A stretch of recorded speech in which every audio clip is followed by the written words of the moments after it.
Buenas clases, ¿qué tal? Bueno, lo primero, perdonad por esta ausencia de estos días, pero es que, bueno, he estado ahí un poquito chunguita y no tenía fuerzas para grabar el vídeo. Pero bueno, parece que ya estoy mejor y ya el lunes seguro, casi seguro que estoy ya con vosotros y vosotras, ¿vale? Que tengo muchas ganas. Pero bueno, como lo prometido es deuda, os voy a hacer este vídeo sobre el último punto del tema 5, ¿vale? De todas maneras, también comentaros que hoy os voy a subir también a la Moodle el tema 6, ¿vale? Los apuntes, tanto los ampliados como los de el más cortito, y que lo podéis empezar a ir leyendo, ¿vale? También os haré algún vídeo de introducción del tema 6, pero bueno, vamos al tema 5 y al último punto, este punto 5 que va sobre la independencia de la América hispana, ¿vale? En esta cronología de 1808 a 1825. Por tanto, lo ubicamos este acontecimiento histórico entre pues, la Guerra de la Independencia y el reinado de Fernando VII, ¿vale? Tanto la primera etapa de absolutismo como el trienio liberal y un poquito ya también en esa última década ominosa, ¿vale? Pero nos vamos a cruzar el charco porque de lo que vamos a hablar no es de España, sino de América, de esa América hispana que, como sabéis, pues lleva bajo dominio de los reinos de Castilla y de Aragón y luego de España, pues desde finales del siglo XV y siglo XVI hasta su independencia, como digo, en estas fechas. Vamos a empezar un poquito a plantear qué es eso, ¿no? A conocer un poquito más la naturaleza y el contexto en el que se va a desarrollar la independencia de estos territorios. Pues lo primero es saber cuál es el contexto en el que nos encontramos, y muchos historiadores, bueno, dentro de una rama de la historiografía francesa que denomina a estas las revoluciones de la independencia de la América hispana en Latinoamérica, dentro de lo que se conoce como las revoluciones atlánticas. Estas revoluciones atlánticas que dentro de ellas podemos destacar, pues la que conocemos más es la francesa, pero no solamente la francesa, porque estaríamos hablando de las revoluciones que se dan a uno y al otro lado del Atlántico, también la de Estados Unidos, la Guerra de la Independencia, que se independiza, como sabéis, de Gran Bretaña, ¿vale? Pero también otras menos conocidas, como la Revolución Haitiana. Y estas que veremos, que son las de la independencia de Latinoamérica, ¿vale? Y comentaros un poquito de la Revolución Haitiana, porque es la menos conocida, no es casualidad, es porque sus protagonistas son negros y son negras, y curiosamente es la primera revolución que da como resultado la constitución de un país negro, ¿vale? De un estado, el primer estado negro en 1805, ¿vale? Comienza en 1791, por tanto es contemporánea a la Revolución Francesa y a la Revolución Estadounidense. Y bueno, os dejo aquí un enlace por si os interesa, porque la verdad es que es muy interesante y no se conoce, y como digo, es la primera revolución protagonizada por esclavos negros y negras en Haití, que da como resultado pues el primer país negro de la historia. Si ponéis en el YouTube Revoluciones, es este canal, que es de un canal argentino, que tiene muchas revoluciones, es muy interesante, yo lo utilizo mucho, y hay una que pone Revolución Haitiana, ¿vale? La tenéis aquí, así que bueno, pues si la queréis ver, son 10 minutitos, 12 minutitos, y es muy interesante, ¿vale? Os lo dejo, te voy a dejar el enlace también ahí en la Moodle. Bueno, pues digamos que estas revoluciones, la independencia de las colonias se integra dentro de estas revoluciones atlánticas, no es un hecho aislado como casi nada de lo que pasa en la historia, ¿no? Pues este sería el contexto. ¿Y cuál es la naturaleza? Pues mirad, ¿cuál es la naturaleza de este proceso de independencia? Pues fundamentalmente los protagonistas van a ser esa población criollo, los criollos, ¿vale? Que, si recordáis, eran los descendientes de españoles que tenían un poder económico, se habían hecho con un poder económico y social, eran la élite, ¿vale?, de estas colonias en América, pero sin embargo no tenían poder político. ¿Por qué? Porque ese poder político estaba en manos, era monopolio de los españoles, ¿vale? Y esto provoca un descontento. Esto es un poquito lo mismo que podía suceder, si os acordáis, que sucedía en el contexto de la Revolución Francesa, a finales del siglo XVIII en Francia, donde la burguesía, digamos que sería equiparable a esta población criolla, tenía poder económico, ¿vale? Estamos en los inicios del capitalismo, hay una acumulación de capital industrial, urbano, relacionado con el comercio también, pero no tenía poder político, porque en el caso de la Revolución Francesa lo tenían acaparado los estamentos privilegiados, la nobleza y el clero. Y en el caso de la Revolución Americana de Estados Unidos, esto lo tendrían equiparado los británicos, y los colonos estadounidenses en Estados Unidos no tenían ese poder político. Por tanto, hay ese nexo de unión, por eso hablamos de estas revoluciones atlánticas, que tienen ese nexo de unión en el que hay un descontento de una élite social, en este caso los criollos, que tienen un poder económico y social, pero que no tienen poder político. Como digo, en este caso, porque lo tienen acaparado los españoles, que los van a llamar con un nombre peyorativo, que son los gachupines, sobre todo en México, ¿vale? Gachupín, que además se sigue utilizando, ¿no? Bueno, esto por un lado. De todas maneras, sí es cierto que el descontento, aunque también estos procesos van a estar liderados por estos criollos, también hay un descontento social y popular, ¿vale? Como ya sabemos, con todo el maltrato de la metrópoli española a las colonias. Más cositas. Bueno, para comentaros cuáles serán. Bueno, perdón, antes de las causas, vamos a hablar de los antecedentes. ¿Cuáles son los antecedentes que nos encontramos, aparte de referentes como en otros lugares y territorios, como hemos visto? También hay antecedentes en el propio territorio americano, que además conocéis algunos.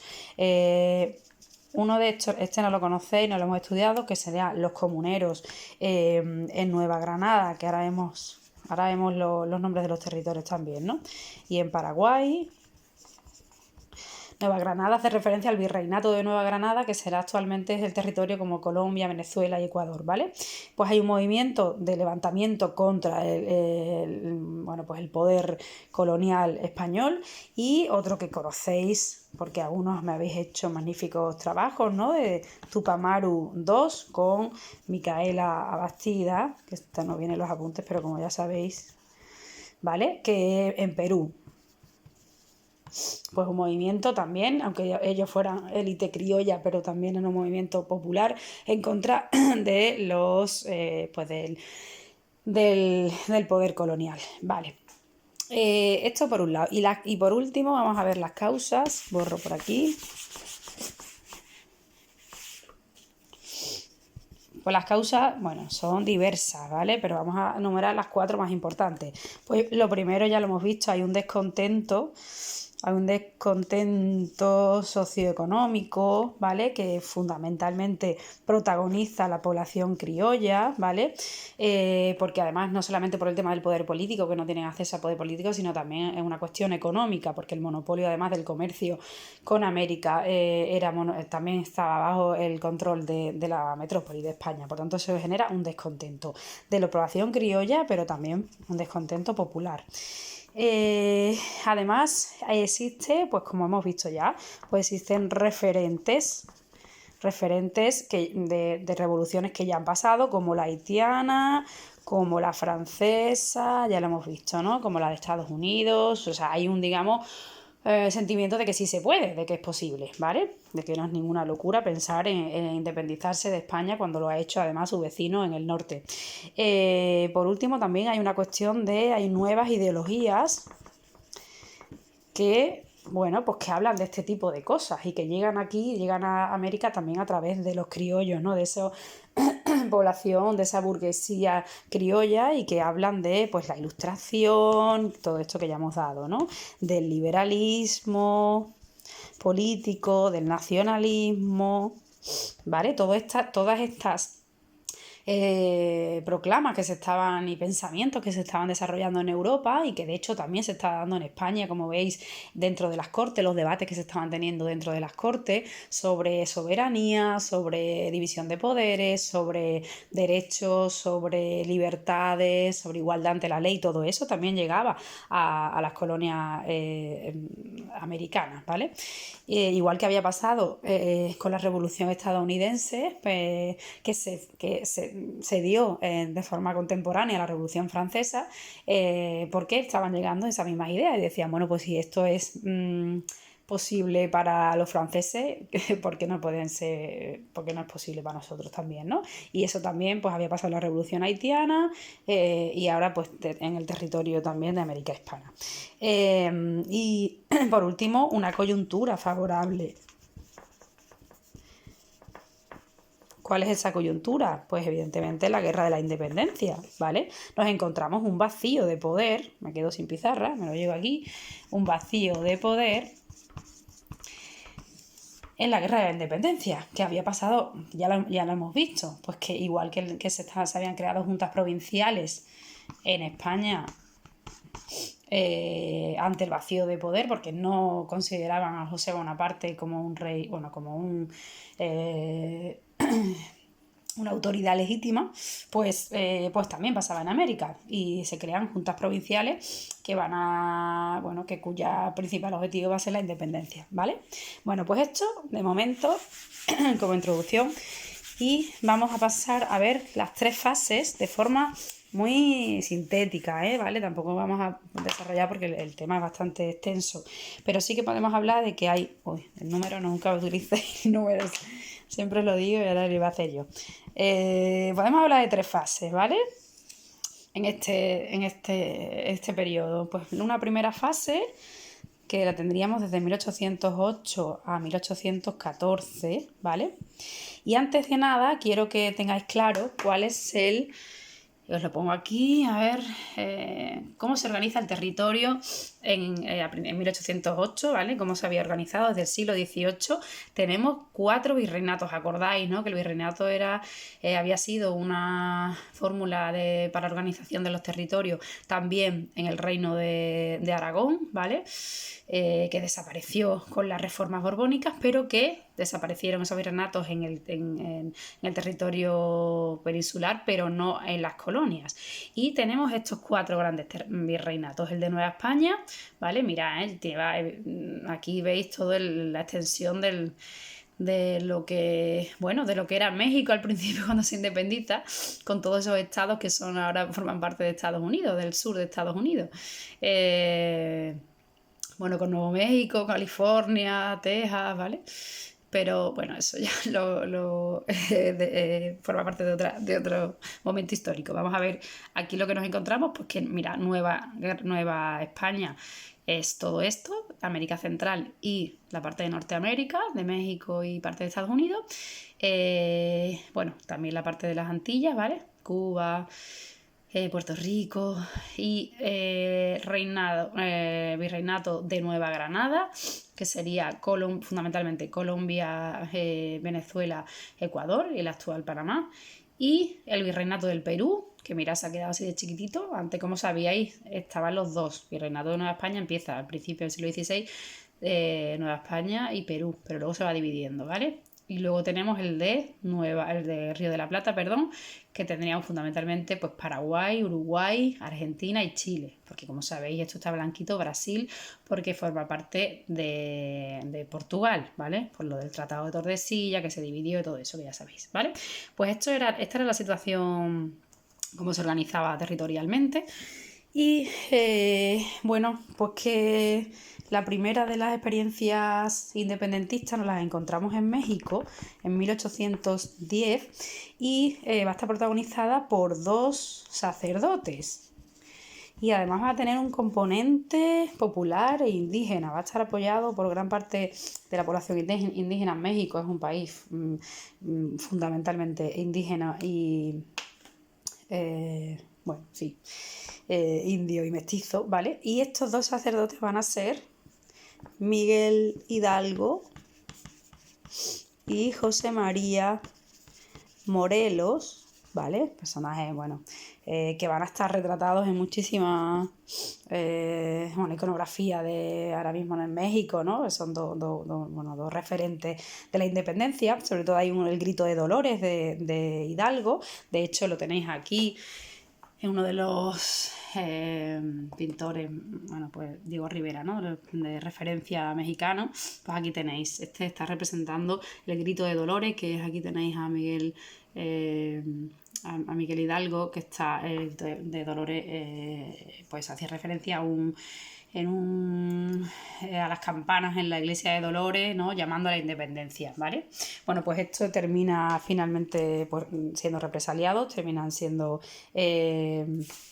fusilados estos dos sacerdotes, ¿vale? Independentistas. Y con esto llegará a la llegada de Fernando VII, ¿vale? Y la imposición del absolutismo va a reprimir brutalmente, ¿vale? Todos los movimientos independentistas y pues la mayoría de ellos van a tener que exiliarse o acabar pues encarcelados, ¿vale? Pues esta es la primera fase. La segunda fase, de 1814 a 1820, ¿vale?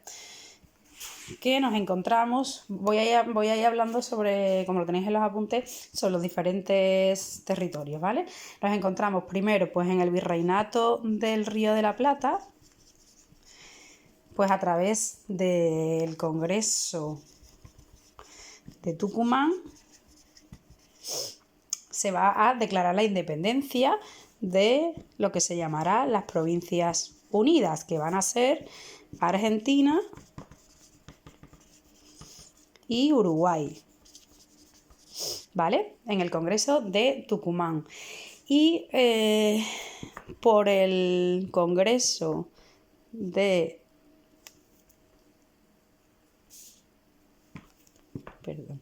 Angostura se va a declarar la independencia de lo que se conoce como la Gran Colombia. Espérate que me quedo aquí. Vale, ahí tenéis dos congresos, ¿vale? El Congreso de Tucumán para las Provincias Unidas, para Argentina y Uruguay, y el Congreso de Angostura para la Gran Colombia, que era el virreinato de Nueva Granada, es decir, de Colombia y Venezuela, ¿vale? Y el actual Ecuador también, ¿vale? Venezuela y Ecuador, ¿vale?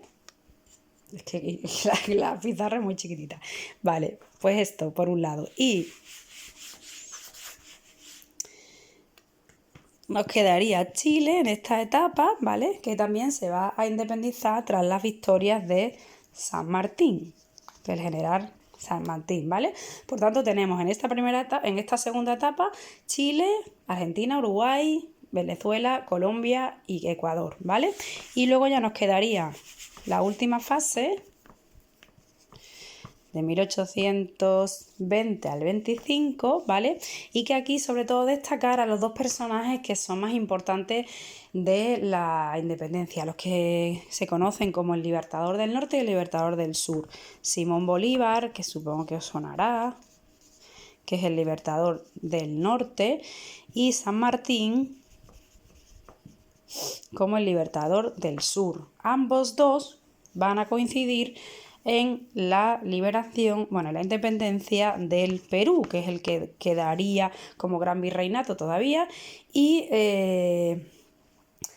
además se sumará, aparte de Bolívar y San Martín, el general Sucre, ¿vale? En esta independencia del Perú, ¿vale? Ahí aparecen algunas de las batallas, Junín, Ayacucho, Carabobo, Boyacá, pero bueno, fundamentalmente yo creo que mientras que esto sí os suene, ¿no? No hace falta que memoricéis ni todas las fechas ni todas las batallas, ¿vale?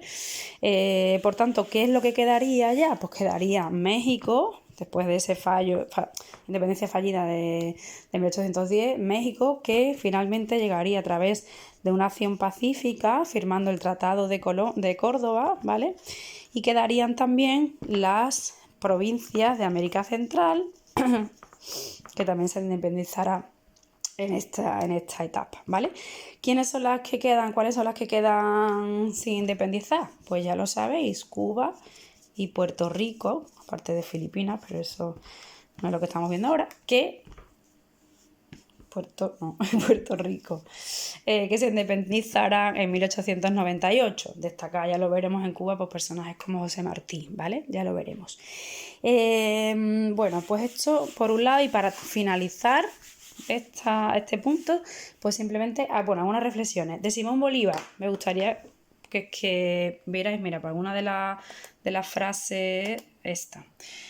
Aquí tenéis, ¿no? Pues una de las frases que se sigue utilizando cuando la tiranía se hace ley, la rebelión es un derecho. Y además deciros de Bolívar, que sigue inspirando pues muchísimas de los procesos soberanistas en América Latina, ¿vale? La idea de Bolívar era crear una gran América unida y fuerte, y esto no fue posible, ¿vale? Como esa gran América, esto no fue posible por muchísimas razones, porque el territorio es muy extenso, hay muchísimas particularidades, y sobre todo también porque, y esto me interesa que lo conozcáis, pues que os seáis conscientes de ello, del colonialismo español, ¿vale?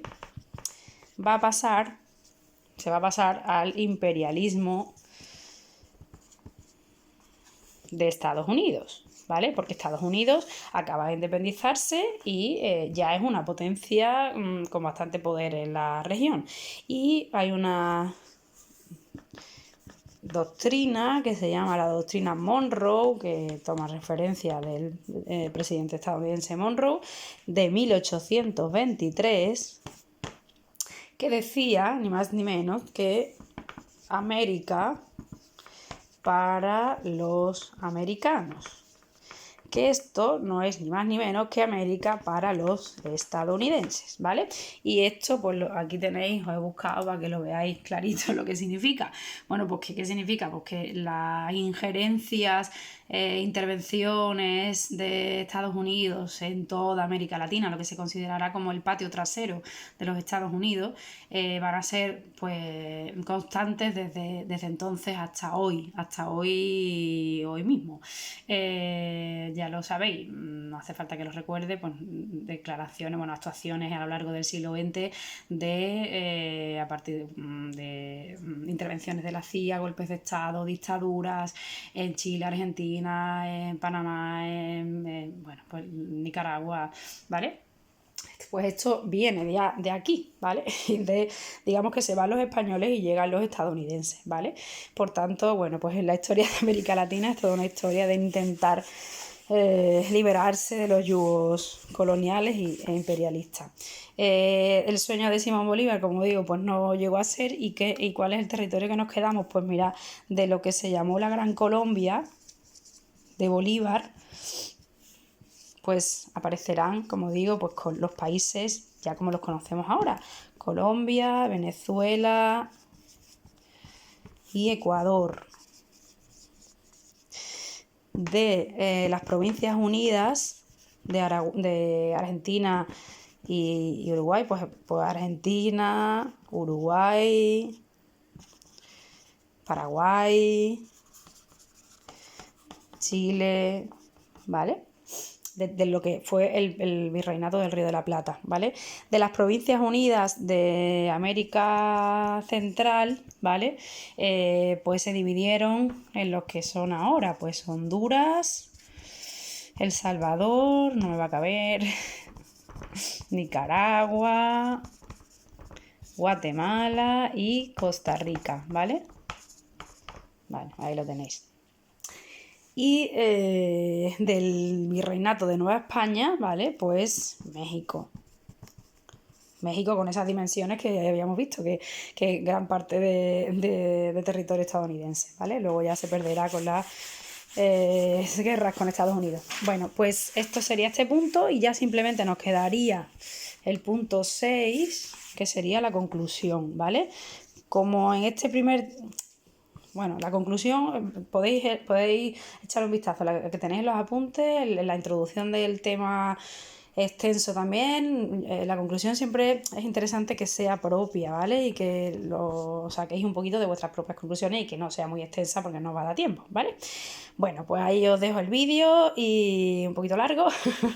Y nada, ahora os mando también el tema siguiente. Venga, un abracito.